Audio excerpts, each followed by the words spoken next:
Shalom saudara-saudara. Philadelphia.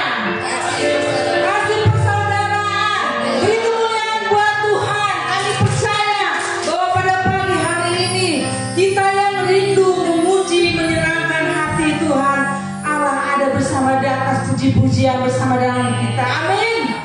Puji nama Tuhan saudara. Kalau kita bisa berkata, aku cinta padamu Tuhan, dan kita bisa mengatakan, aku rindu hadiratmu ya Bapa. Aku ingin selalu dekat padamu dan menikmati hadiratmu.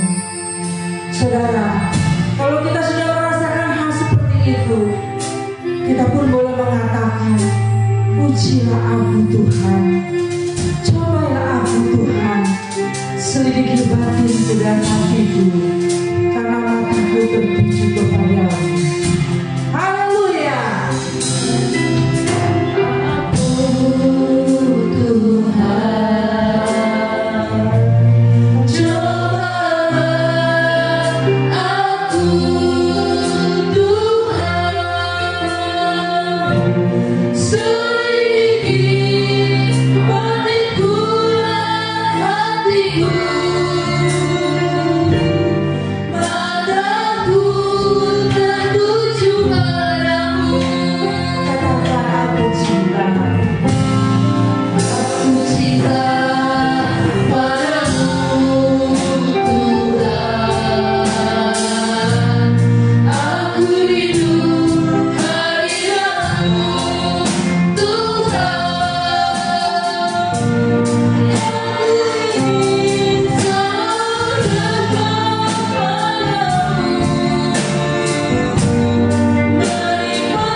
hadiratmu yang indah Bapa pada pagi hari ini. Terima kasih banyak Tuhan, terima kasih banyak. Saya minta Bapak Sinai berdoa dalam pembukaan ibadah pada pagi hari ini. Glory, haleluya Yesus.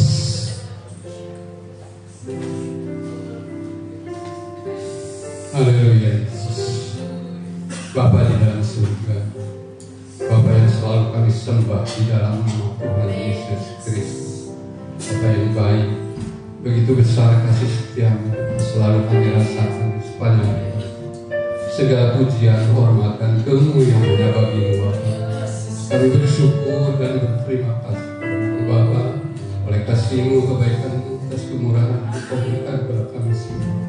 Sehingga pada pagi hari ini kami bersama saudara-saudara kami boleh datang beribadah kepada-Mu.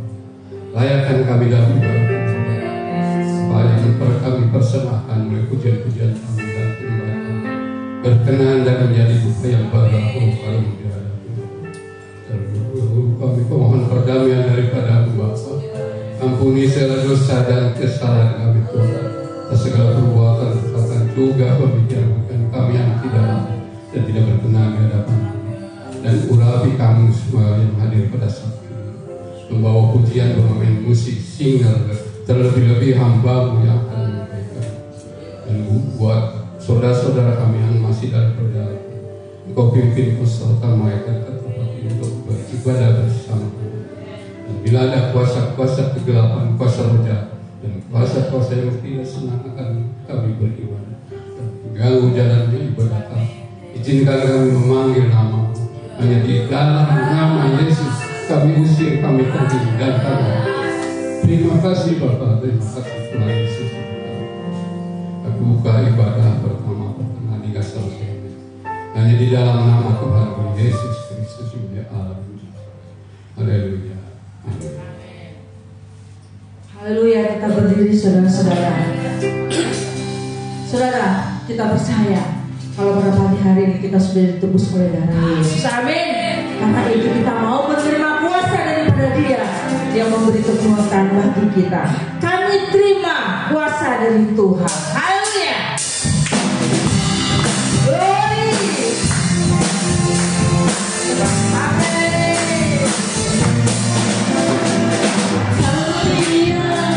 Mari tebus dengan darah yang kudus, mengangkat pujian bagi-Mu. Katakan, kami baik kudus-Mu. Kami baik kudus-Mu, sebagai bukti karya-Mu. Nyatakan Kau bersandar di hidup. Kita mau berlari saudara, amin. Berlari sama tujuan, menemukan mahkota siapkan. Kami terima padamu Tuhan, kami terima kebenarannya. Kau sediakan kami bawa di setiap waktu. Di manapun kami berdiri, kemanapun kami akan berdiri, itu pasti mujizat terjadi. Kami yang tadi tebus, haleluya. Kami yang tadi tebus, haleluya. Dengan darah yang kudus, mengangkat pujian bagi-Mu. Kami baik kudus-Mu. Kami baik kudus-Mu, sebagai bukti karya-Mu. Nyatakan Kau bersandar di hidup. Haleluya. Berlari sampai tujuan, menyerahkan mahkota siapkan. Kami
sudah menerima kuasa daripada Tuhan.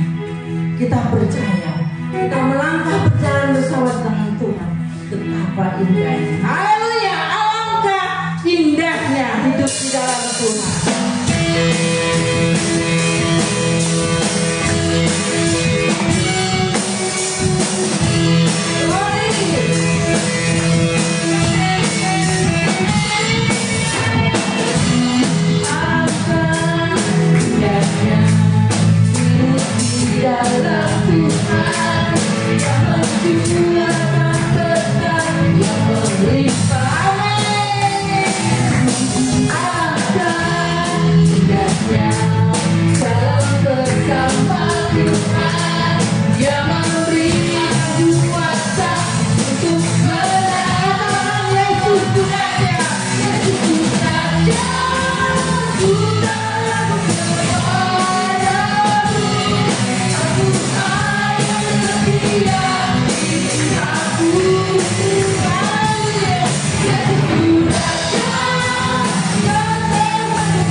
Yesus kita hebat, Yesus kita besar.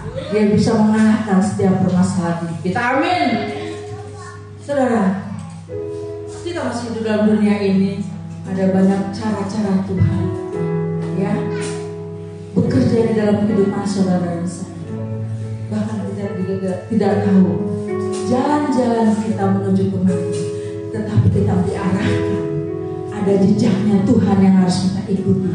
Jangan kita bergeser, Tuhan, saudara, kepada jejaknya Tuhan, kepada jalan-jalannya Tuhan. Jangan kita lihat kiri kanan. Kita boleh berada di tengah-tengah jejaknya Tuhan. Di nama Tuhan, kita akan belajar kali ini jejakmu Tuhan.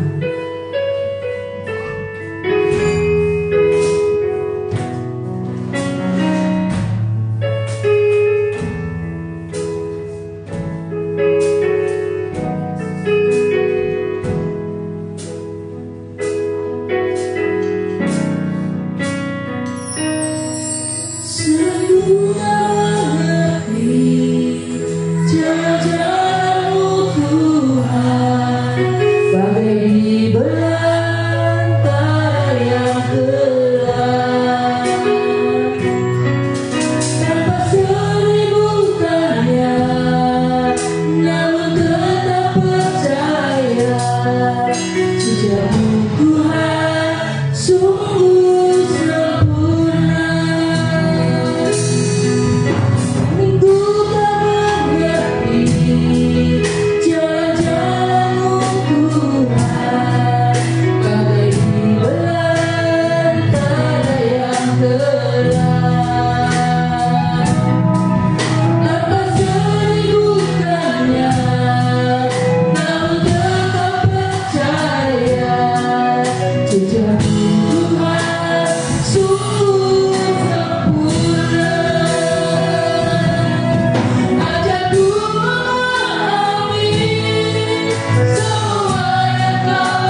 Ya, puji nama Tuhan. Shalom saudara. Kasih Kristus buat semua kita yang hadir hari ini bersama dengan yang ikut live streaming. Kita dapat lagi berkat dari Tuhan, yakni kebenaran firman-Nya. Saudara ya, saudara senang dengar firman Tuhan? Haleluya. Mari segera kita membuka dalam Alkitab kita di dalam 1 Raja-Raja pasal 20. Ada sebuah kisah dimulai dari ayat 1 sampai dengan 21. Ya, 1 Raja-Raja 20 ayat 1 sampai 21. Kita baca secara bergiliran. Saya baca ayat 1, saudara ayat 2 dan seterusnya sampai 21. Ya, puji Tuhan. Ya, saya baca ayat 1. Demikian firman Tuhan. Ben-Hadad raja Aram mengumpulkan seluruh tentaranya, 32 orang raja bersama-sama dia beserta kuda dan kereta. Lalu ia maju, ia mengepung Samaria dan memeranginya. Saudara, kemudian ia mengirim utusan ke kota itu kepada Ahab raja Israel dengan pesan, beginilah pesan Ben-Hadad, emasmu dan perakmu adalah milikku, dan juga istri-istri dan anak-anakmu yang cantik-cantik adalah milikku. Raja Israel menjawab, katanya, seperti bicaramu itulah ya tuanku raja, aku ini dengan segala yang ada padaku adalah milik. Sesudah itu utusan-utusan itu kembali dan berkata, beginilah pesan Ben-Hadad, memang aku telah menyuruh orang kepadamu mengatakan, emas dan perakmu, istri-istri dan anak-anakmu harus kau serahkan kepadaku. Tetapi besok kira-kira pada waktu ini, aku akan menyuruh pegawai-pegawaiku kepadamu, dan mereka akan menggeledah rumahmu dan rumah pegawai-pegawaimu. Maka segala yang mereka lihat dan ingini akan mereka ambil dari katamu. Lalu Raja Israel memanggil semua tua-tua negeri itu dan berkata, camkanlah orang ini mengikhtiarkan kecelakaan kita, sebab ia telah menyuruh orang kepadaku meminta istri-istriku, anak-anakku, emas dan perakku, dan aku tidak menolak memberikannya kepadanya. Lalu kata semua tua-tua dan segenap rakyat itu kepadanya, jangan dengarkan, jangan luluskan. Sebab itu ia berkata kepada utusan-utusan Ben-Hadad, katakanlah kepada tuanku raja, segala yang pertama kali kau suruhkan kepada hambamu ini aku akan melakukannya. Tetapi tuntutan yang kemudian ini tidak dapat kupenuhi. Lalu pergilah utusan-utusan itu dan menyampaikan jawab itu kepada Ben-Hadad. Ben-Hadad menyuruh orang kepada Ahab dengan pesan, beginilah kiranya para Allah menghukum aku, bahkan lebih lagi daripadaku, jika rakyat yang mengikut aku masih dapat disebutkan penuh bukti Samaria. Tetapi Raja Israel menjawab, katanya, katakanlah, orang yang baru menyandangkan pedang janganlah memegahkan diri seperti orang yang sudah menanggalkannya. Segera sesudah Ben-Hadad mendengar perkataan itu, pada waktu ia sedang minum-minum dengan raja yang bodoh, berkatalah ia kepada pegawai lainnya, aturlah barisanmu. Lalu mereka mengatur barisannya melawan kota itu. Tetapi tiba-tiba tampillah seorang nabi kepada Ahab, Raja Israel, serta berkata, beginilah firman Tuhan, sudahkah kau lihat semua orang yang sangat ramai itu? Bahwasanya pada hari ini aku akan menyerahkan mereka ke dalam tanganmu, supaya engkau tahu bahwa akulah Tuhan.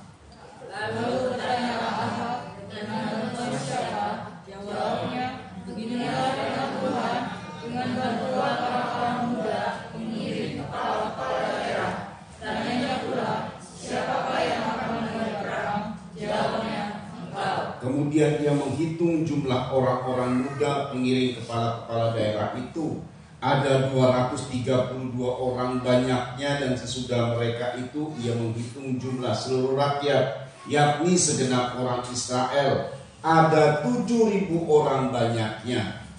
Lalu mereka maju menyerang pada waktu tengah hari, sementara Ben-Hadad minum-minum sampai waktu bodohnya, bersama dengan ke-30 raja yang lainnya. Ketika orang-orang muda mengiring kepala-kepala daerah itu maju menyerang lebih dahulu, maka Ben-Hadad menyuruh orang menyelidikinya, dan mereka memberitahukan kepadanya demikian, ada orang-orang maju menyerang dari Samaria.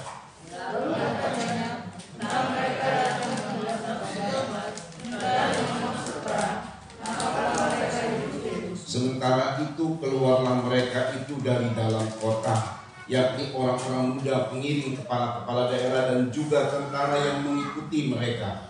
Lalu mereka masing-masing membunuh lawan yang dihadapinya, sehingga orang-orang itu melarikan diri dan dikejar orang-orang Israel.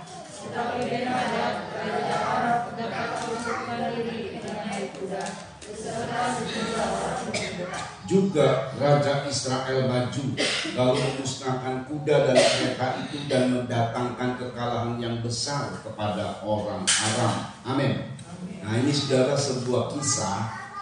Kisah ini adalah kisah yang nyata, saudara ya. Jikalau kita lihat kisah ini sungguh unik. Kenapa uniknya?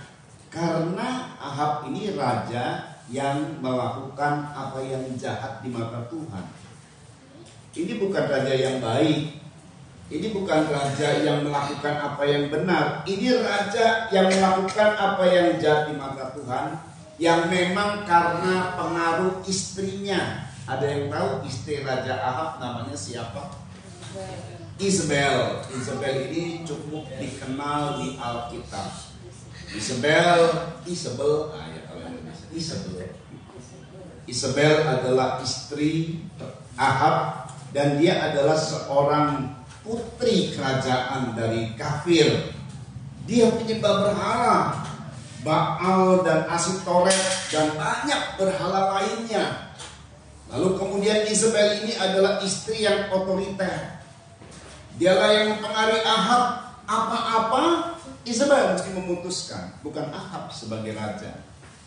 Dan keputusan-keputusan Isabel ini sungguh memberatkan banyak orang Israel, khususnya para nabi. Inilah yang dibuat oleh Isabel. Kita lihat sejenak apa yang dibuat oleh Isabel. 1 Raja-Raja 18 ayat 4. Yuk tolong dibaca dahulu untuk ini. 1 Raja-Raja 18 ayat 4. Karena pada waktu Isabel melenyapkan nabi-nabi Iya, Tuhan, banyak. Saat itu nabi-nabi Tuhan dilenyapkan oleh Isabel. Terus Obadya mengambil 100 orang nabi. Obadya, pegawai dari Ahab, Dia takut akan Tuhan. Dia sembunyikan 100 nabi. Jadi ada yang tersisa 100 nabi. Saya tidak tahu berapa nabi saat itu yang dibunuh oleh Isabel. Yang pasti banyak. Terus lalu menyembunyikan mereka 50 sekelompok dalam gua dan mengurus makanan dan minuman mereka. iya, saudara ya. Tapi menariknya di sini, kok raja yang jahat kok bisa dapat kemenangan ya? Kok Tuhan tolong ya? Nah, saudara ya. Saya ulang nih. Ini raja yang jahat, tetapi kok Tuhan tolong ya? Dan saat itu saudara, Ben-Hadad adalah Raja Aram bersama dengan 12 raja lainnya. Jadi 12 kerajaan itu berkumpul dengan Ben-Hadad. Pasukannya kalau satu persatu ada dikirimkan 1000 saja, sudah 12.000 pasukan dari 12 kerajaan.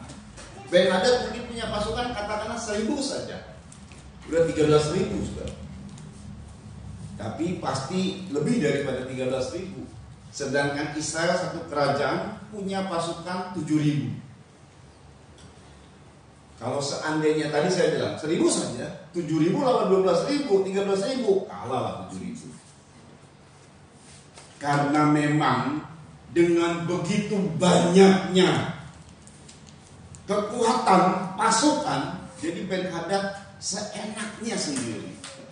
Ben-Hadad ini adalah gambaran dari dunia. Dunia itu pasti diandalkannya kekuatan, kekayaan. Ya, saudara ya. Masa yang banyak, itu kekuatan, kekayaan, itu begitu tuh. Semakin masanya banyak, semakin punya power, semakin punya kekuatan. Dan ini dia nih. Ini akan memberikan suatu jajahan, menjajah.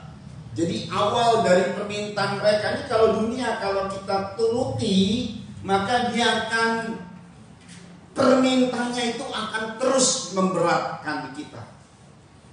Ya saudara, ini musuh kita. Iblis musuh kita. Dunia itu musuh kita. Jadi kalau kita turuti, karena memang Raja Ahab, Raja Israel gak berdaya menghadapi begitu banyak pasukan. Waktu datang utusan, istri-istrimu, anak-anakmu yang cantik, semua hartamu milik aku.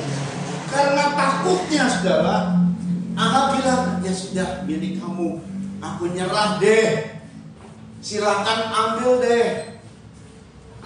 Dikasih hati minta amplak, itu istilahnya. Dikasih amplak minta jantung.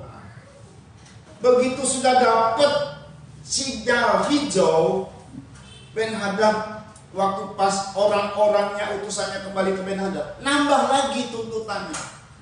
Nanti para pegawai itu, kan tadi kan buat itu saja, khusus buat Raja Ahab. Ini enggak, nanti para pegawai itu akan masuk ke pegawaimu, apa saja yang dia inginkan dia ambil dan jangan bantah. Waduh, kurang ajar. Ahab bilang tuntutan pertama aku penuhi, tuntutan kedua enggak, karena waktu disiaringkan diminta pendapat, tua-tua bilang jangan kasih, kurang ajar orang ini. Lalu Ahab dia marah sedikit, dia marah karena ada seperti ada sinyal, ada angin ya. Lalu dia bilang begini, justru waktu dia bilang begini, itu menjadikan satu kecelakaan.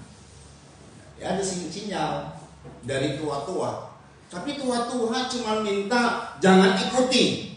Dari situ Ahab kemudian dia berkata seperti ini. Coba dibaca ayat 8. Perhatikan ya. Ayat 8 yuk. Lalu kata semua tua-tua dan segenap rakyat itu kepadanya, jangan dengarkan. Jangan luluskan. Terus. Sebab itu ia berkata kepada utusan-utusan Ben-Hadad, katakanlah kepada tuanku raja, segala yang pertama kali kau suruhkan kepada hambamu ini. Nah, itu yang pertama adalah istri-istri, anak-anak dari Ahab yang cantik-cantik, harta dan perak, emas dan perak yang punya Ahab ini. Ya aku beri kepadamu karena kau minta. Tapi yang kedua enggak, karena itu berkaitan dengan pegawai. Yuk. Aku akan melakukannya. Iya. Tetapi tuntutan yang kemudian ini tidak dapat kupenuhi. Tidak dapat kupenuhi. Teruskan. Lalu pergilah utusan-utusan itu dan menyampaikan jawab itu kepada Ben-Hadad. Perhatikan lagi.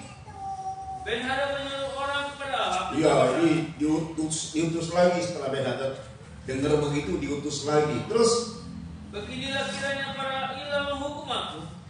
Bahkan lebih lagi daripada itu, jika rakyat yang mengikuti aku masih dapat menjemput segenggam penuh debu puing Samaria. perhatikan. Tetapi Raja Israel menjawab katanya, Katakanlah ke Ben-Hadad. Terus, orang yang baru menyandangkan pedang, janganlah memegahkan diri. orang yang baru menyandangkan pedang, jangan memegahkan diri. Terus, seperti orang yang sudah menanggalkannya. nah, karena dia dapat sinyal, dapat angin, dapat support, dapat dukungan dari tua-tua, makanya dia berkata dengan berani. Jangan sombong ya Ben-Hadad, kayak begitu ya. Orang yang baru menyadangkan pedang jangan sombong. Disitulah Ben-Hadad semakin marah. Yang tadinya mungkin ditunda penyerangannya, lagi saling nego, ini enggak. Hari ini juga mau berperang. Nah saudara, pada saat itu perhatikan ya, ada tua-tua beri solusi sih. Solusinya adalah jangan ikuti kemauan, jangan luluskan kemauannya. Solusi kan? Memberikan sebuah pertimbangan supaya kita harus punya pendirian yang teguh. Jangan mau seenaknya diombang-ambing oleh musuh atau dijadikan bulan-bulanan. Memberikan jawaban, memberikan pandangan. Sorry, bukan solusi. Memberikan pandangan. Tapi nggak kasih tahu solusinya gimana. Nggak kasih tahu jalan keluarnya gimana. Ini kalau begini nanti kita berhadapan dengan perang ini. Caranya bagaimana? Nggak dikasih tahu. Waktu pas Ben-Hadad udah siap perang, muncul seorang nabi. Nah ini dia. Nabi itu nggak ngerti perang. Strategi perang yang didapat oleh nabi itu dia nggak pernah tahu. Tapi dia memunculkan sebuah strategi dari Tuhan. Dan disitulah letak kemenangannya. Jadi nggak taunya yang namanya Ahab ini kenapa dikasih pertolongan oleh Tuhan? Karena taat kepada apa perkataan Nabi. Ini salah satu Nabi yang lolos, yang dibunuh oleh Izabel. Saya ulang nih, taat kepada perkataan yang disampaikan oleh Nabi. Perhatikan ya, Ben-Hadad minta tuntutan untuk ditaati. Awalnya dia mau taati, tapi karena tuntutannya semakin memberatkan, bebannya semakin memberatkan, maka dia tidak mau taat, malah dia semakin marah. Nah terjadilah di sana juga semakin marah. Begitu mau terjadi peperangan, tegang ini saudara ya, maka muncul seorang nabi. Kita baca, ini munculnya kok tiba-tiba bilangnya begitu saudara ya. Memang ajaib ini ya. Luar biasa kalau kita lihat ayat 13, perhatikan nih. Yuk ayat 13. Ini Tuhan membela benar. Dan tujuannya saudara memang ada tujuan. Ini tujuan pertama. Kenapa Tuhan munculkan nabi? Kenapa Tuhan munculkan orang ini lalu kemudian menyampaikan firman? Dan di situ terjadi akhirnya kemenangan. Ayat 13. Tetapi tiba-tiba tampillah seorang nabi kepada Ahab. Tiba-tiba tampillah seorang nabi kepada Ahab. Terus Raja Israel. Ya. Serta berkata, beginilah firman Tuhan. Terus, sudahkah kau lihat semua orang yang sangat ramai itu? perhatikan. Bahwasanya pada hari ini aku akan menyerahkan mereka ke dalam tanganmu. Ini alasan pertama Tuhan mau memberikan kemenangan. Ini alasan pertama, yaitu supaya engkau tahu bahwa akulah Tuhan. Akulah Tuhan. Jadi dia menunjukkan dirinya sebagai pribadi yang berkuasa atas semua bangsa manapun. Dia menunjukkan dirinya sebagai pribadi yang memiliki Israel. Biarpun Tuhan sedang disakiti saat itu oleh Ahab dengan membunuh nabi-nabi, biarpun cemburu Tuhan sedang muncul. Cemburu Tuhan itu lagi muncul, saudara. Karena Ahab menyembah berhala Baal dan Asitoret. Tapi demi namanya dia yang harus besar, supaya jangan dijadikan bulan-bulanan. Makanya dia tampil, hadir, dan dia mau beri kemenangan kepada Ahab. Biarpun nanti selanjutnya Ahab itu gak nyembah Tuhan, sampai matinya gak nyembah Tuhan. Nah saudara ya, gini loh, orang yang jahat seperti Ahab saja Tuhan tolong. Oleh karena apa saudara? Taat. Ulangi lagi. Taat kepada siapa? Bukan kepada Tuhan. Yang tujuan pertamanya bukan kepada Tuhan. Oh dia nyembah berhala. Taat kepada siapa? Nabi Tuhan. Entah itu merupakan satu keadaan terdesak kah? Udah gak ada solusi. Ya udah terakhir, tanya Tuhan dah lewat nabinya, lewat hamba-hambanya, lewat gembala. Karena udah pusing, pakai jalan ini gak bisa, pakai jalan itu gak bisa, udah bingung. Terakhir telepon tanya Pak Pendeta. Jadi Tuhan itu di nomor akhir. Awal-awalnya dia coba dengan kemampuan, kalau ada yang punya duit dia pakai duit. Kalau dia andalkan seseorang, dia andalkan seseorang. Tapi segala macam cara sudah nggak bisa dibuat, sudah nggak bisa dilakukan. Terakhir, nah itu telepon. Biarpun Tuhan ditempatkan yang terakhir, tapi demi namanya Tuhan melakukan. Itu yang pertama ya, alasan pertama. Jadi jangan dulu GR, Tuhan sayang aku. Enggak, jangan-jangan apa yang dibuat sama Tuhan, pertolongan, keajaiban. Jangan-jangan Tuhan hanya mau menyatakan bahwa aku adalah Tuhan seluas sekalian alam. Aku berkuasa atas semua manusia. Nah, jangan-jangan itu karena Tuhan hanya menyatakan dirinya saja. Tapi semoga kita tidak begitu ya. Taatnya Ahab memberikan kemenangan. Ini jahat, apalagi kita yang suka ibadah. Maka pasti kalau kita taat, kita akan dapat kemenangan. Saya mau kasih tahu, taatnya itu kalau kepada Tuhan, iya memang kita harus taat kepada Tuhan. Tapi omong kosong kalau orang mengatakan taat kepada Tuhan yang tidak kelihatan, sedangkan pada hambanya yang kelihatan kita tidak taat. Itu namanya nol besar.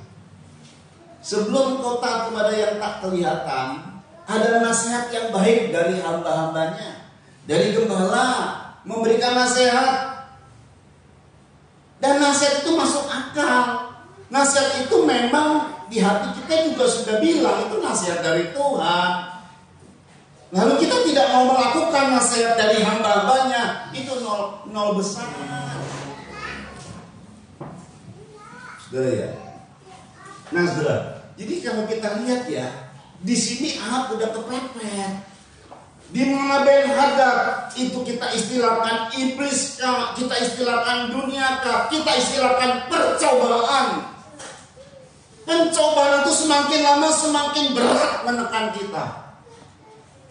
Lalu kemudian kita mau taat sama pencobaan itu. Tadinya Ahab itu mau taat. Apa yang kau bilang, ya silahkan deh, aku serahkan hidupku.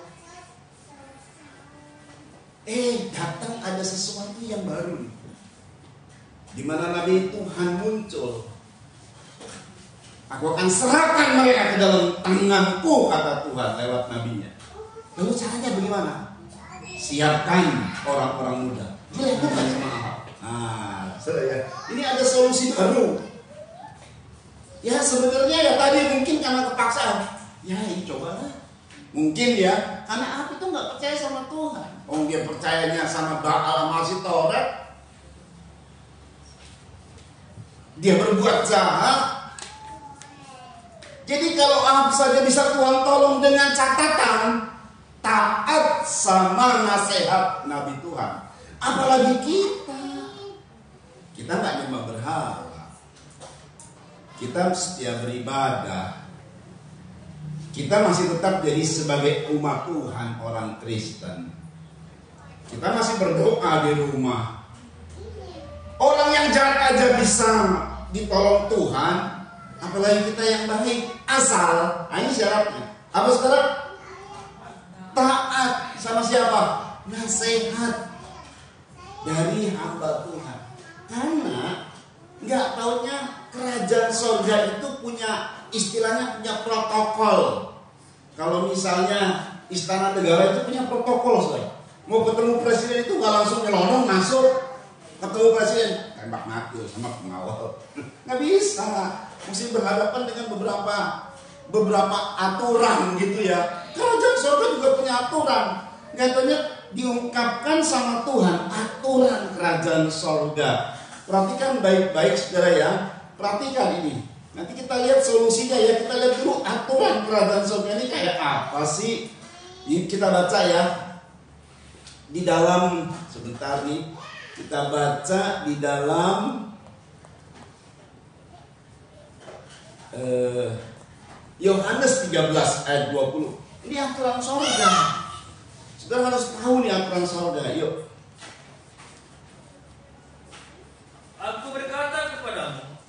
Aku berkata kepadamu.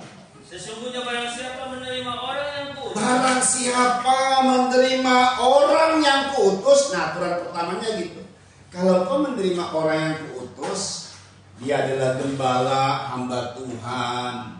Apalagi dia adalah memberi nasihat ya. Entah dia nanti jadi sebagai khotbah, sebagai nasihat, atau datang ke rumah beri nasihat lewat telepon dan sebagainya. Ini nasihatnya nasihat firman ya. Bukan nasihat dari maunya sendiri, bukan.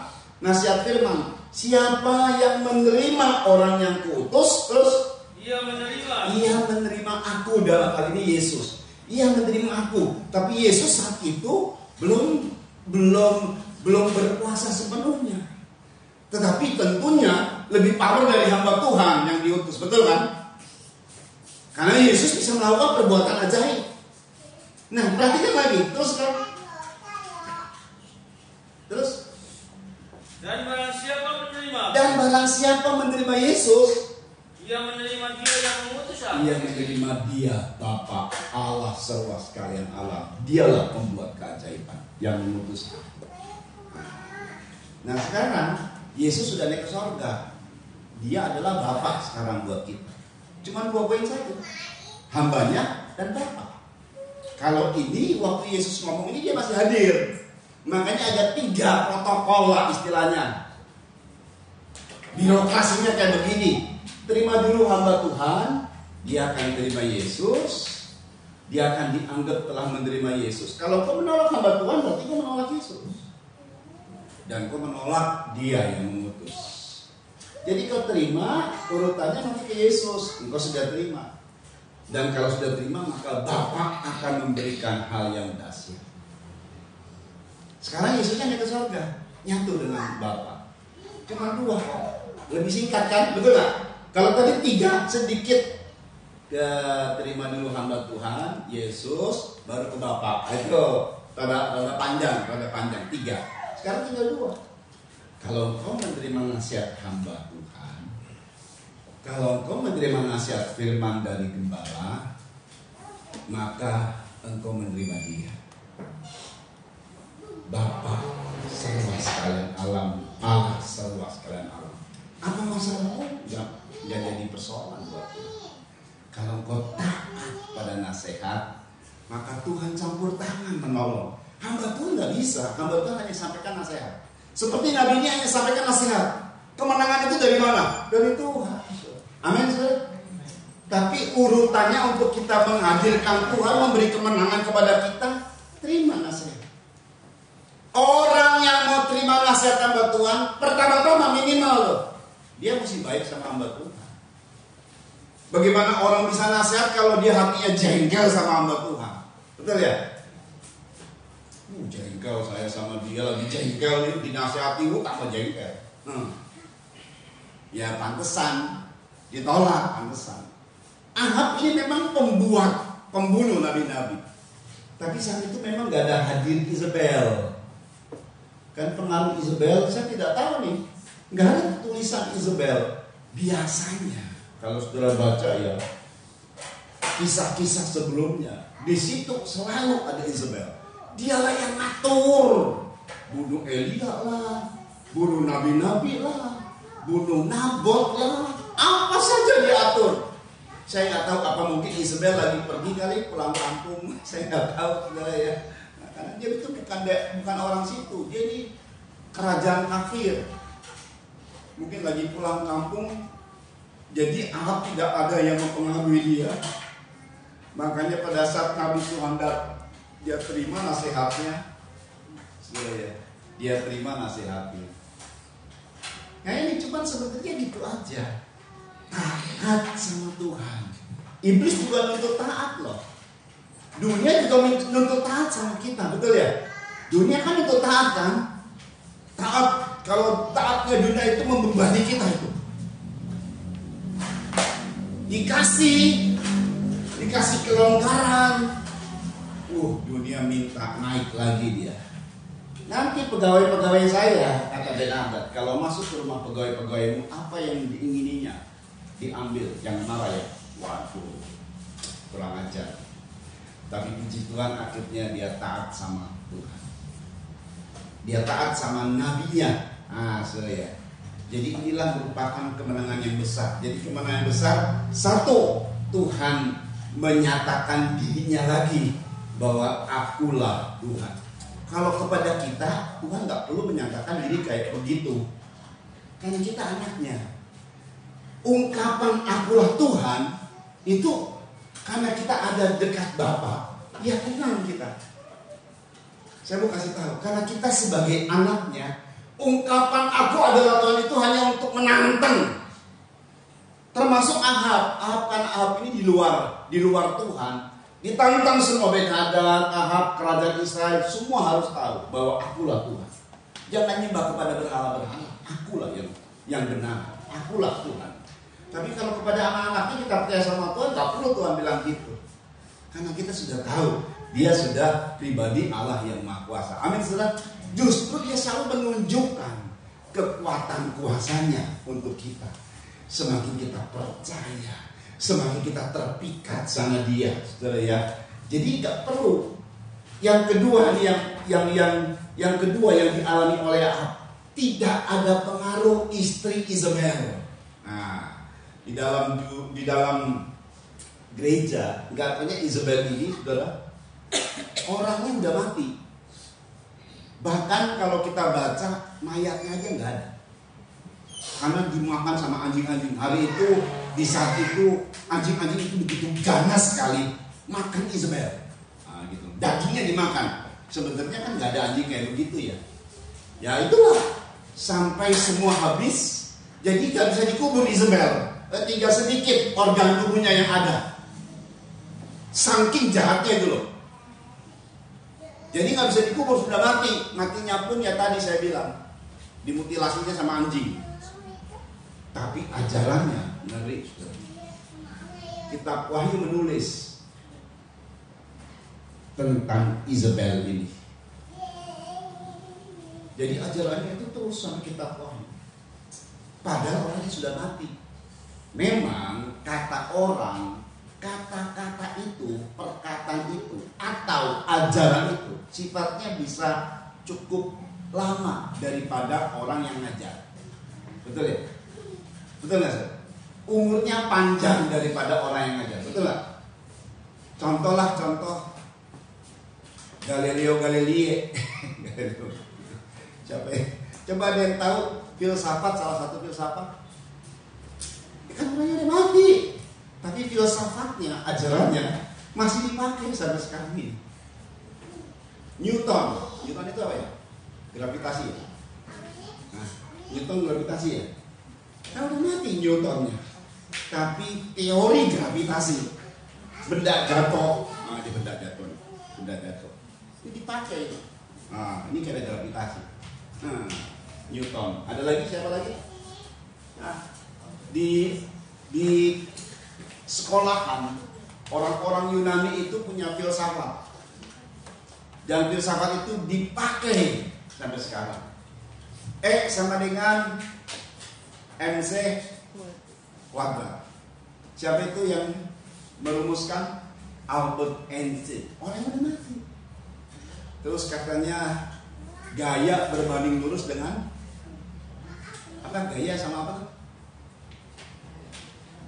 Besar. Oh, besar. Hah? Besarnya tekanan berbanding lurus dengan gaya. Kalau dipelesetin, jadi semakin lu bergaya, semakin banyak keluarin duit, semakin banyak tekanan, semakin banyak keluarin duit. Ya kan begitu ya. Gaya berbanding lurus dengan tekanan. Semakin bergaya, terus semakin banyak keluarin duit, semakin banyak beban. Jadi kalau para istri bergaya, semakin banyak tekanan tuh. Betul itu. Kisah itu betul. Gaya berbanding lurus dengan tekanan. Ya itu dipelesetin. Itu sampai sekarang dipakai. Belum lagi dengan Konghucu. Konghucu itu dari siapa? Konghucu dari siapa? Confucius lah gitulah ya. Dia menyampaikan filsafat di Cina, saudara ya. Belum lagi saudara dari keturunan orang-orang Batak. Oh, banyak filsafat orang Batak. Banyak aturan. Nenek moyang. Orangnya udah mati, aturannya dipakai. Jadi kata-kata itu, ajaran itu panjang umur, lebih panjang umurnya daripada orang yang mengajarnya. Sama Isabel juga begitu. Cuman saya simpulkan saja, Isabel ini adalah pengaruh dari Babel. Nah, ini Babel ini gaya hidup dunia, saudara. Gaya. Tapi untung tidak dipengaruhi. Jadi si Ahab ini sendiri, makanya dia mau terima nasihat. Mungkin kalau ada Isabel kayaknya nggak bisa. Isabel nggak tertulis. Jadi memang puji Tuhan tuh Ahab lagi sendiri. Wah, kalau ada Isabel hancur saat itu ya. Ahab lagi sendiri. Setelah perhatikan baik-baik. Itu yang kedua. Yang ketiga, taat pada nasihat Nabi. Nabinya nggak dikasih tahu siapa. Tiba-tiba tampillah seorang Nabi. Memang sih gaya Tuhan, cara Tuhan. Kalau kita ingin merasakan hebatnya Tuhan, maka yang kita lihat itu bukan penampilan Nabi, tapi suara. Karena Tuhan itu selalu punya gayanya, punya stylenya. Ingat ya, waktu aku berfirman, tidak ada kau lihat rupa apapun, hanya suara. Jadi kalau kita menitik beratkan, kalau kita fokus kepada suara Tuhan, bukan pada penampilannya.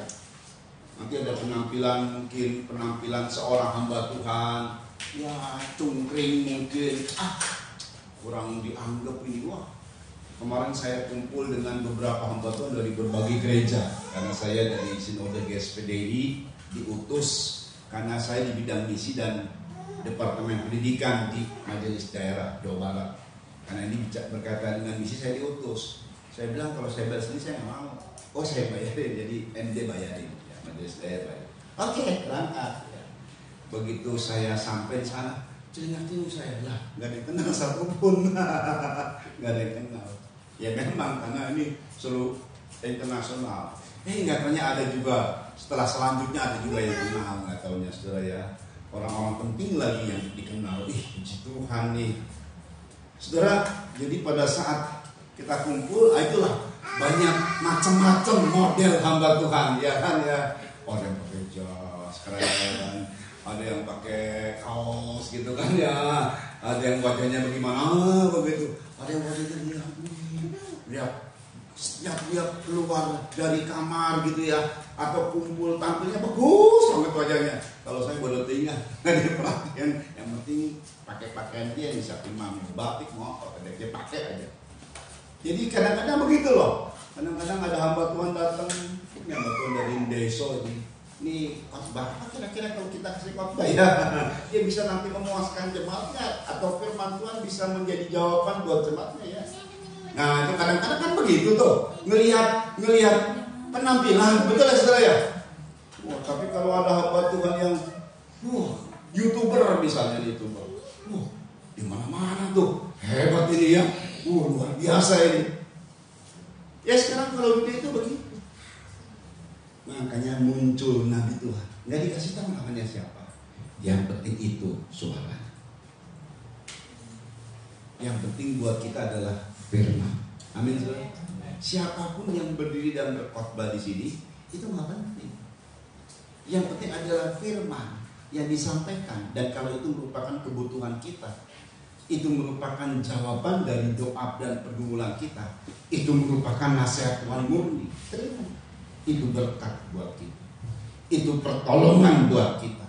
Ini Ahab ini nggak biasa sebetulnya menerima hamba Tuhan, menerima Nabi Tuhan. Yang biasa dia itu nabi-nabi Baal yang dia terima, Nabi Asy Taurat yang dia terima, bukan Nabi Tuhan.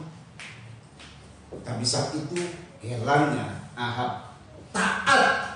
Tadi saya bilang nggak peduli, mungkin dia lagi putus asa, nggak peduli ini merupakan solusi terakhir karena udah nggak punya solusi, udah kepepet banget. Tekanan begitu berat, nyerah dia, datanglah solusi, udahlah terima aja lah.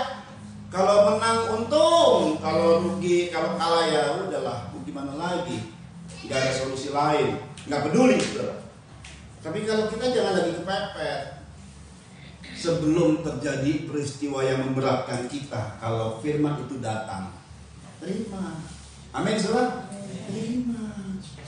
Oh, saya terima firman Tuhan. Saya terima nasihat Tuhan. Saya akan lakukan nasihat Tuhan. Ahab itu terima Nabi Tuhan itu dan nasihatnya dilakukan. Jangan dengan tua-tua, siapkan dengan orang-orang muda, mengiring kepala-kepala daerah. Itu orang-orang muda itu pengiring kepala-kepala daerah, asistennya kepala-kepala daerah. Panggil semua, pilih semua, 200 sekian. Yang tua-tua tadi yang kasih solusi, jangan luluskan dia. Yang kasih pandangan, jangan luluskan permintaan Ben-Hadad, nggak dipakai. Nggak dipakai lagi strateginya. Karena nasihat dari Nabi Tuhan ini dipakainya orang muda, dipanggil orang muda, dikumpulkan tentara 7.200 sekian. Lawan mungkin ada sekitar 50.000 sampai ratusan ribu itu. Logikanya gimana bisa menang? Tapi dia ikuti saja. Siapa yang maju duluan? Kamu yang maju duluan. Wah, dia ikuti saja, dia lakukan saja. Logikanya masuk akal loh. Dikumpulkan berapa? 7.000. Di sono puluhan ribu. Maju terus aja. Nah, ini luar biasa. Saudara, coba diulang kembali. Orang-orang muda. Nanti kita lihat ini poin terakhir. Ini poin yang bagus. Lihatnya mengandung makna di orang muda itu ya. Ayat 13 dulu, kemudian seterusnya ya kita baca cepat ya. Tetapi tiba-tiba tampil seorang nabi kepada Ahab, Raja Israel. Oh puji Tuhan, biarpun tampilnya tiba-tiba, itu menolong banget. Terus serta berkata, ya, beginilah firman Tuhan. Beginilah firman Tuhan. Sudahkah kau lihat semua orang yang sangat ramai? Sudah kau lihat semua orang yang sangat ramai itu begitu banyak. Terus bahwasanya pada hari ini aku akan menyerahkan mereka ke dalam tangan. Ahab sampai takutnya luar biasa. Apa yang dia minta, ya sudah, aku serahkan deh. Takut Ahab. Terus supaya engkau tahu bahwa akulah Tuhan. Perhatikan. Lalu bertanya Ahab, bagaimana kita tahu Tuhan akan menyerahkan mereka. Terus dengan bantuan siapa? Dengan bantuan siapa? Mungkin dalam benak pikiran Ahab akan berkata begini nanti Tuhan, dengan bantuan pasukan Yehuda. Kirim surat, kirim kurir yang cepat untuk minta bantuan. Kirim tuh daerah sana. Mungkin ya. Terus jawabnya, beginilah firman Tuhan. Dengan bantuan orang-orang muda pengiring kepala-kepala daerah. Dengan bantuan orang-orang muda pengiring kepala-kepala daerah. Gak usah cari dari luar, dari dalam, dari hidupmu, dari apa yang kamu punya, itu bisa berhasil. Nah ini kan gak usah keluar, ya di dalam aja. Pengiring kepala-kepala daerah. Orang-orang muda cuma pengiring kepala-kepala daerah, asisten, bukan kepala daerahnya, bukan pengiring kepala-kepala daerah. Terus tanyanya pula, iya, siapakah yang akan memulai perang? Siapa yang memulai perang? Terus jawabnya, engkau. Engkau Allah. Lagi takut suruh mulai perang, pasukannya cuma sedikit. Biasanya gimana saudara? Nggak berani. Tapi karena perkataan nasihat dari Nabi itu dilakukan. Nggak masuk akal, nggak masuk logika. Mungkin bisa kalah nih, malu-maluin lagi. Tapi dilakukan semua. Terus kemudian yang menghitung jumlah orang-orang muda pengiring kepala-kepala daerah itu ada 232 orang banyaknya. Ya cuma 232 orang. Terus dan sesudah mereka itu ia menghitung jumlah seluruh rakyat, yakni segenap orang Israel, ada 7.000 orang banyak. Cuma 7.000 orang, 7.232 ya. 232, 7.232 pasukannya cuma segitu. Maju tetap. Dan akhirnya menang. Siapa yang harus maju? Orang-orang muda. Saudara. Nah, saudara gini. Yohanes, seorang rasul yang sudah lanjut, ini adalah murid yang dikasih Yesus. Saat itu dia sudah lanjut usia. Dia tulis di dalam tulisan-tulisan terakhirnya. Dia berkata, dia tulis pada 3 generasi. Masing-masing generasi dikasih tanggung jawab yang berbeda-beda. Masing-masing generasi dikasih pesan, lebih tepatnya dikasih pesan. Tapi begitu jatuh pada generasi muda, dia tulis dengan tulisan yang begitu hebat penekanannya. Jadi 3 generasi ini di gereja juga ada 3 generasi. Satu generasi orang tua yang disebut adalah generasi bapak. Siapa coba yang orang tua yang udah punya anak angkat tangan? Saya orang tua. Nah ini generasi orang tua, bukan generasi uzul, bukan generasi orang tua. Biarpun kita sudah tua lanjut usia, jangan usul. Ini generasi orang tua. Nah, ya kan? Di gereja itu ada generasi orang tua. Kedua, generasi anak. Anak itu usia yang di bawah 20 tahun. Nah, itu masih terhitung generasi anak. Ketiga, generasi orang muda. Sebab yang dimaksud dengan orang muda kalau dalam Alkitab yang tertulis sebagai orang prajurit yang kemudian bisa masuk prajurit itu usia 20 tahun ke atas. Jadi generasi orang muda, coba orang muda 20 tahun ke atas. Nah, itu ada Sena, ada Lena. Ya kan? Ada siapa lagi? Moses? Iya, Sharon, ya. Prila, Yola. Kalau Paulo masih berapa? Belasan ya? Belasan ya. Nah ini generasi orang muda nih. Tapi nanti ada pengertiannya. Nah kita baca nih. 1 Yohanes 2 ayat 12-14. Jadi untuk memenangkan perang, maka generasi orang muda itu kelebihannya di mana sih? Nah gitu ya. Kenapa Tuhan kasih beban untuk mengalahkan yang jahat? Kenapa sih? Nah ini dia kelebihannya generasi orang muda. Jadi kalau kita untuk menang perang, maka kita sekalipun usia kita sudah tua, orang tua, tapi kita harus memakai semangat orang muda. Ya dibaca 1 Yohanes 2 ayat 12-14. Yuk. Aku menulis kepada kamu, hai anak-anak. Aku menulis kepada kamu, hai anak-anak. Terus. Sebab dosamu telah diampuni oleh karena nama. Itu generasi pertama adalah generasi anak-anak. Kalau kita urutkan dari generasi anak kemana harusnya? Ke orang muda 2, urutan kedua, betul kan? Baru urutan ketiga orang tua. Ini mah enggak. Setelah anak dia meloncat ke orang tua. Karena orang muda itu ditulisnya yang terakhir, dapat pesan terakhir. Karena itu penting orang muda. Dibaca terus. Aku menulis kepada kamu, hai bapak. Loncat dia. Ini dulu nih. Terus. Karena kamu telah mengenal dia yang ada dari mulanya. Terus. Aku menulis kepada kamu, hai orang. Nah, orang muda ditempatkan yang terakhir sebagai satu penekanan yang penting.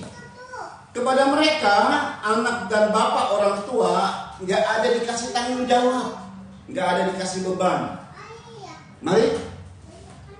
Karena kamu telah mengalahkan yang Nah, jahat. ada orang muda di sinilah ada tanggung jawab. Kekalahan yang jahat itu hanya bisa dilakukan oleh orang muda. Orang muda itu bisa mengalahkan yang jahat. Dikasih beban. Terus kan lagi 2 kali ditulis ya. Aku menulis kepada kamu, hai anak-anak. Iya, hai anak-anak. Terus Karena kamu mengenal Bapa. iya, kalau anak cuma kenal Bapak. Kemudian Aku menulis kepada kamu, hai Bapak-bapak. kalau orang tua apa? Karena kamu mengenal Dia. Cuma mengenal dia. Terus Yang ada dari mulai. tetapi begitu menulis kepada orang muda, Aku menulis kepada kamu, hai orang-orang. hai orang-orang muda, Karena kamu kuat. karena pertama kamu kuat. Firman Allah diam di dalam. Dua, firman Allah diam di dalam kamu. Dan kamu telah mengalahkan yang jahat. Menghasilkannya mengalahkan yang jahat. Begitu pada orang muda dikasih penekanan kuat. Dikasih satu pesan penting. Orang muda itu punya potensi mengalahkan yang jahat. Jangan dikalahkan yang jahat. Orang muda itu punya potensi mengalahkan yang jahat. Caranya kamu kuat dan firman Allah dalam dirimu. Kuat ini berasal dari Roh Kudus. Firman Allah itu kemudian sebagai pedang. Saudara, kalau kita secara rohaninya gimana? Firman Allah itu adalah pedang. Lalu kita kemudian buat pedang gitu. Firman Allah itu adanya di mana? Di hati. Waktu dia jadi pedang di mana? Di mulut. Jadi waktu saudara berkata-kata firman, itu saudara sedang melakukan tindakan, gerakan. Pedang itu seperti gerakan kungfu gitu ya. Memainkan pedangmu untuk mengalahkan yang jahat. Itu saat kita ngomong firman, saat kita mengatakan firman, saat kita berkata-kata positif, karena dasar dari firman itu adalah melakukan tindakan, saudara seperti sedang melakukan perang dan mengayunkan pedangmu untuk mengalahkan yang jahat. Itu hanya orang muda. Jadi kalau kita mau menang, entah kita usianya sudah tua, entah kita masih kanak-kanak, bagaimana cara kemenangan? Cuma 2 poin. Pakai semangat orang muda. 1, kuat. 2, firman. Amin, saudara. Jadi kalau kita katakan firman, itu kita sedang mengayunkan pedang roh untuk mengalahkan si jahat. Dan kita akan mengalami kemenangan besar. Dengar firman, taat firman, ucapkan firman, lakukan firman. Itu pasti akan memberi kemenangan terus kepada kita. Taat betul dilakukan sama Ahab, orang-orang muda, padahal cuma asisten kepala-kepala daerah. Mungkin orang-orang muda waktu-waktu itu nggak dianggap cuma asisten, tapi saat itu betul-betul dianggap sama Ahab oleh karena Tuhan. Dan kemudian mereka berperang tidak begitu banyak, tapi betul mengalahkan banyak musuhnya. Kalah telak Aram. Sayangnya Ahab tidak senantiasa. Kalau kita ini harus senantiasa taat. Saudara sudah taat sama Tuhan? Amin. Senantiasa taat. Karena dia tidak senantiasa taat, akhirnya perhatikan. Tadi kan tuntutannya adalah si Ben-Hadad, dunia. Pengaruh kekuatan dunia adalah meminta kalau kita kasih. Dia nuntut, dia membebani kita. Dunia ini membebani kita, saudara. Entah dengan segala macam pekerjaan yang ada. Kalau kita nyerah, dia akan nuntut lebih banyak lagi tuh. Dia akan nuntut lebih banyak lagi. Awalnya hartamu, istrimu yang cantik-cantik, anak-anakku yang cantik-cantik itu milik aku, kata Ben-Hadad. Ya sudah, aku serahkan. Yang kedua, tidak begitu ya, aku nambah lagi. Nanti para pegawai-pegawaiku kalau nanti menggeledah rumahmu, ke rumah pegawaimu termasuk siapapun yang digini sama para pegawaiku, itu milik para pegawaiku. Waduh. ini udah melebar nih. Tadi cuma satu orang, ini melebar. Wah, namanya menjajah. Gak setuju, terjadilah. Tadinya taat tuh sama Ben-Hadad, tapi ada muncul Nabi Tuhan. Dia taat sama Nabi Tuhan, menang memang, tapi sayang tidak senantiasa taat. Sebab akhirnya tuntutan itu bukan dari Ben-Hadad, dari omongan Nabi Tuhan. Kita baca. Aduh, saudara, yang tadinya udah enak ya, dibebaskan, ini malah apa yang terjadi. 1 Raja-Raja 20 ayat 31-34. Yuk, terakhir nih, poin-poin terakhir. Yuk.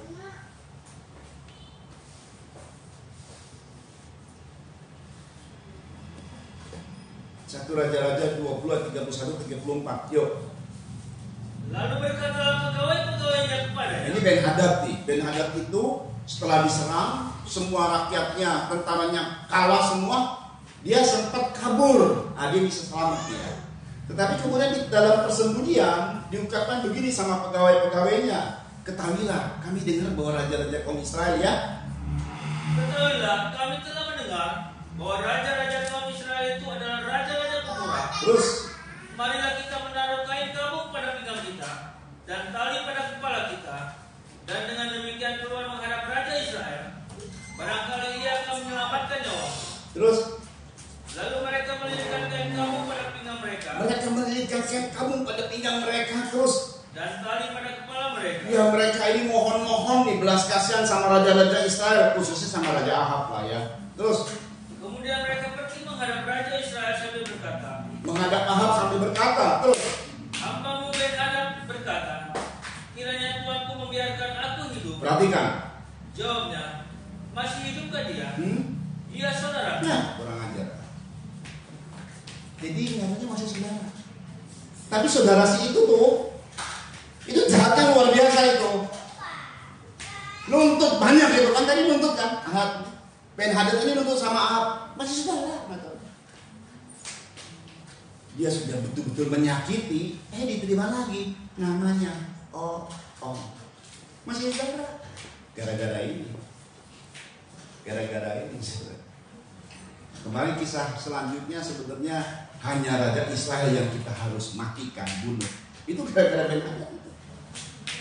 Masih saudara tadi ya. Ini yang nyakiti loh. Ini yang hancurin. Untuk tidak hancur karena ada Tuhan. Ditolong sama Tuhan. Kalau nggak ada Tuhan, hancur. Tapi itu yang diterima malah. Namanya hikmat. Hikmat itu selalu menghindar kalau ada celaka. Orang ini sudah menghancurkan malah diterima. Dikasih lagi kepercayaan. Bodoh namanya. Kita sudah percaya sama dia, dikasih duit misalnya, kerja ya, males nih orang. Menyakiti kita lagi. Nuntut banyak lagi. Terus kira-kira dia pura-pura bertobat gitu ya. Dikasih lagi kepercayaan. Namanya bodoh, tindakan bodoh. Justru inilah yang pemicunya, Ben-Hadad ini pemicunya. Terus dibaca lagi. Orang-orang itu menganggap hal itu sebagai tanda yang baik. Maka segeralah mereka berpegang pada perkataannya itu. Berpegang pada perkataannya, lalu berkata, memang saudaramu Ben-Hadad. Memang saudaramu Ben-Hadad. Terus, sesudah itu berkatalah Ahab, pergilah, ambil dia. Jadi keluarlah Ben-Hadad mendapatkan dia, lalu diajak naik ke atas kereta. Terus, kata Ben-Hadad kepadanya, kota-kota yang telah diambil bapakku dari pihak bapakmu akan kukembalikan. Engkau boleh juga membuat pasar bagimu di Damsyik. Wah, dikasih keluasan lagi. Udah diterima, udah cukup lah ya. Dikasih diluaskan lagi. Ya iyalah. Bodoh sekali. Ini yang merusak loh. Terus, seperti yang dibuat bapakku di Samaria. Iya. Dan aku sendiri kata Ahab, akan membiarkan engkau pergi dengan perjanjian. Terus, lalu dia mengadakan perjanjian dengan dia dan membiarkannya pergi. Nggak dibunuh tuh. Itu padahal sumbernya. Sumber kekacauan, sumber penderitaan. Kalau disebut penyakit sudah ya, itu sumbernya, itu virusnya. Lah virusnya kalau nggak dibunuh, penyakit itu terus berjalan. Justru sumbernya yang mesti dimatikan. Ini enggak. Makanya hukumannya ini, saudara. 1 Raja-Raja 20. Nah, kita lihat nih. Jadi nggak taat senantiasa. Saya ulang ya, tidak taat senantiasa akan membuat kita di kemudian hari. Jadi waktu itu menang, tapi kemudian hari belum tentu. Karena melakukan tindakan-tindakan bodoh ini, maka nanti dampaknya ya begini. Yuk dibaca. 1 Raja-Raja 20 ayat 41. Lalu segera ia membuka kain pembal itu dari matanya. Ya, ini ada nabi itu nanti memakai actionnya ya. Kita tidak sebut actionnya langsung saja pada poinnya. Itu nabi, dia pakai pembalut lalu dibukalah. Jadi ngertilah ini salah seorang nabi. Saya tidak tahu nabi yang samakah. Kelihatannya nabinya beda ini. Ya, terus sehingga Raja Israel mengenali dia sebagai seorang dari rombongan nabi. Sebagai seorang dari rombongan nabi. Terus kata nabi itu kepadanya, beginilah firman Tuhan. Oleh karena engkau telah membiarkan lolos orang yang dikhususkan bagiku untuk ditumpas. Engkau membiarkan lolos bagiku yang dikhususkan untuk ditumpas sebagai sumber. Terus maka nyawamu adalah ganti nyawanya. Nah ini, maka nyawamu ganti nyawanya. Terus dan rakyatmu ganti rakyat. Dan rakyatmu ganti rakyatnya. Tadi udah enak udah. Itu tadi cuma urusan antara Ben-Hadad sama Ahab. Seluruh harta Ahab mau diambil. Karena begitu melebar, nggak setuju. Untung Tuhan tolong, bebas dia nih. Selanjutnya karena bertindak bodoh, tidak taat senantiasa, maka terjadi ini. Ini bukan cuma bagian dari dia, milik dia, sampai seluruh rakyat, bukan cuma pegawai, rakyat dari Israel bisa dijajah sama Aram. Terus apa 3? Lalu Raja Israel pergi ke istananya dengan kasar hati dan gusar. Maka sampailah dia di Samaria. Iya, Tuhan maunya gini, jangan kompromi sama dosa. Jangan kompromi sama kedagingan. Jangan kompromi sama keduniawian. Itu betul-betul sumbernya kita matikan. Karena Ben-Hadad itu adalah sumber. Dialah yang membuat celaka semua.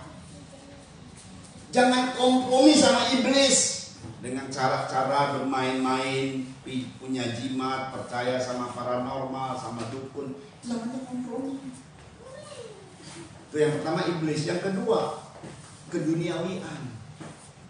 Kalau gaya orang itu kayak begitu biarin aja. Kita tidak kompromi sama keduniawian, ikut-ikutan. Jangan kompromi sama daging. Nah, ini daging. Harus dimatikan segala kedagingan kita. Kedagingan salah satunya misalnya kita disakiti, wah gue balas menyakiti. Itu daging namanya. Itu salah satunya. Disakiti, kita ampuni. Nah itu namanya mematikan segala kedagingan. Matikan segala kedagingan. Jangan kompromi. Lebih tepatnya, jangan kompromi sama manusia lama kita. Kita ini udah hidup baru ya. Orang-orang yang udah hidup baru, tapi karena kita pikirannya masih punya memori masa-masa lalu kita kan, hidup dalam dosa, hidup dalam kedagingan. Nah itu suka ingat, suka muncul. Apalagi dalam kasus-kasus tertentu, saudara. Jangan kompromi sama itu. Kita harus matikan segala kedagingan. Gak berguna kedagingan. Karena gak taunya Aram ini kenapa sampai di samping memang masih saudara, tapi tidak disebut siapa saudara siapa, apakah besangan kah, apakah nggak ngerti saya juga. Tapi yang pasti memang Aram ini, namanya bangsa Aram. Ini ayat terakhir. Namanya bangsa Aram ini yang kemudian saudara, dia adalah siapa bangsa Aram ini? Sebentar, perhatikan ya, Akhirnya dari sinilah, ini di luar daripada saudara ya, saudara di mana tidak tahu kita, tetapi memang di dalam satu pernyataan Taurat bahwa yang namanya Aram ini sempat disebut Ulangan 26 ayat 5. Yuk dibaca. Ulangan 26 ayat 5. Beginilah kata firman Tuhan. Yuk. Kemudian engkau harus menyatakan di hadapan Tuhan. Kemudian engkau harus menyatakan di hadapan Tuhan Allahmu demikian. Ya. Bapakku dahulu seorang Aram. Bapakku dahulu seorang Aram. Terus seorang pengembara. Terus kan? Dia pergi ke Mesir dengan sedikit orang saja dan tinggal di sana sebagai orang asing. Ya. Tetapi di sana ia menjadi suatu bangsa yang besar, kuat dan banyak jumlahnya. Bapakku dahulu seorang Aram. Jadi itu manusia lama. Kita punya Bapa di sorga, satu saja.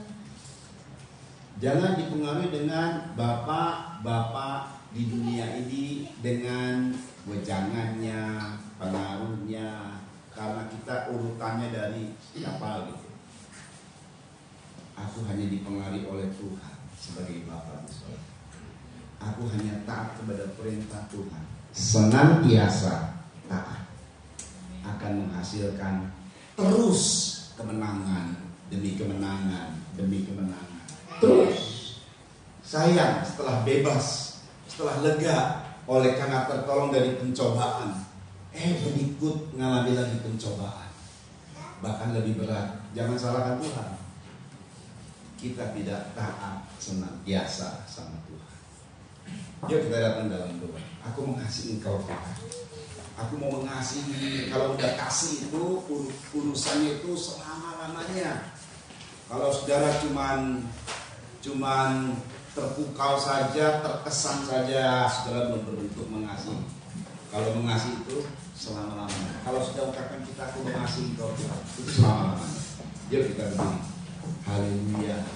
Tuhan menolong kita. Tuhan akan memberkati kita, saudara. Ya. Aku mengasihi engkau. Aku mengasihi Engkau Yesus. Amin. Dengan segenap hatiku. Aku mengasihi Engkau Yesus. Dengan segenap jiwaku.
persoalan yang kami hadapi, kami percaya sedangkan Ahab saja Engkau tolong, apalagi kami anak-anak-Mu. Terima kasih Tuhan.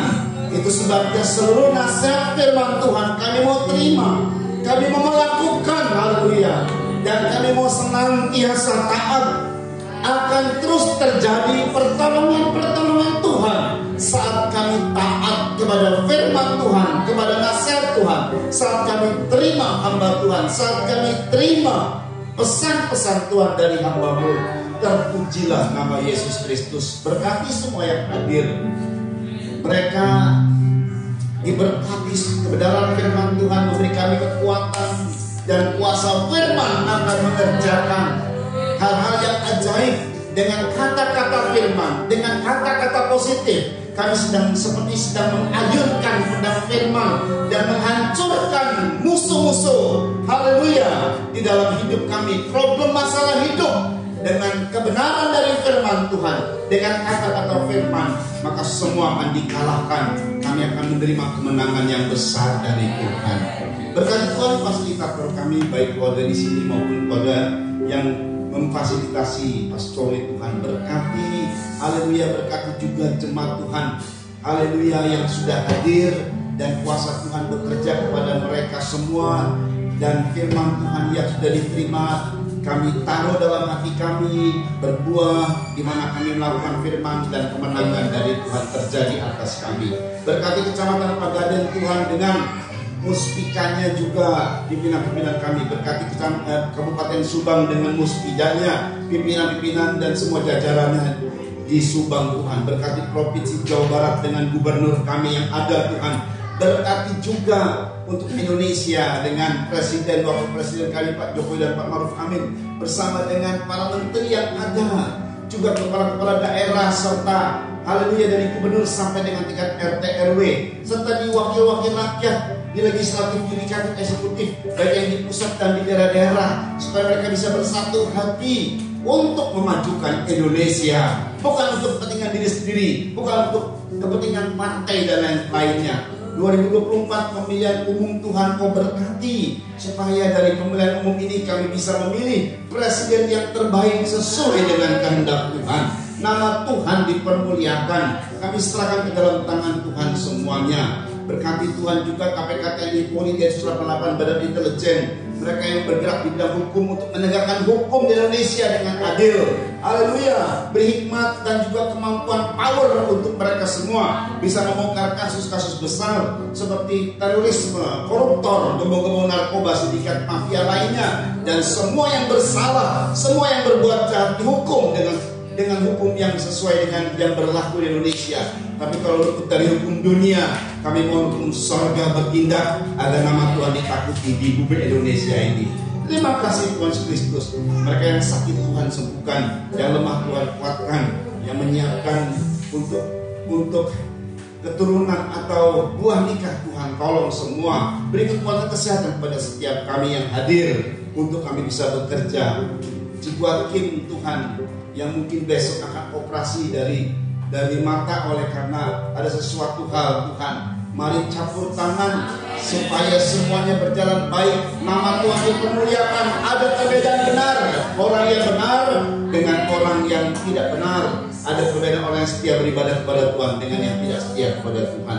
Kami percaya Tuhan bekerja dengan sempurna, memakai para dokter, suster, dan bahkan semua alat-alat yang ada. Semuanya dipakai dan untuk kemuliaan Tuhan Yesus Kristus, menolong anak-anak-Mu Tuhan. Terima kasih Bapa yang baik. Demikian juga kami serahkan seluruh kehidupan kami, baik pekerjaan, studi maupun usaha, dagang, dan semuanya diberkati oleh Tuhan di dalam nama Yesus Kristus. Kalau sebentar kami pulang ke rumah kami masing-masing, sampaikan dengan selamat, dengan tidak kekurangan sesuatu apapun, kembalikan pada hari-hari ibadah yang sudah bertetap. Kami angkat dua tangan kami menerima berkat dari Tuhan. Saudara-saudara yang dikasihi oleh Tuhan, terimalah anugerah cinta kasih sayang dari Bapa yang sungguh sangat mengasihimu dan selalu mengasihimu. Terimalah kuasa pendamaian korban Kristus. Terimalah juga kekuatan kuasa urapan penghiburan dari Roh Kudus, dan bahkan tuntunannya sampai engkau menjadi sempurna dan bagi kerajaan sorga. Terimalah semua berkat jasmani lainnya juga, karena kau telah mengikat janji dengan Tuhan dalam ibadah ini. Diberkatilah pekerjaanmu, diberkatilah usahamu, diberkatilah dagangmu, diberkatilah studimu, diberkatilah nikahmu, diberkatilah buah nikah, dan diberkati apa yang kau rindukan akan terjadi. Terimalah semua janji Tuhan, terimalah semua berkat ini dari sekarang ini sampai Tuhan Yesus datang kali yang kedua, bahkan sampai selama-lamanya. Dalam nama Tuhan Yesus Kristus, mempelai pria sorga dan imam besar yang kami puja-puji selalu, kami alaskan doa ini. Haleluya.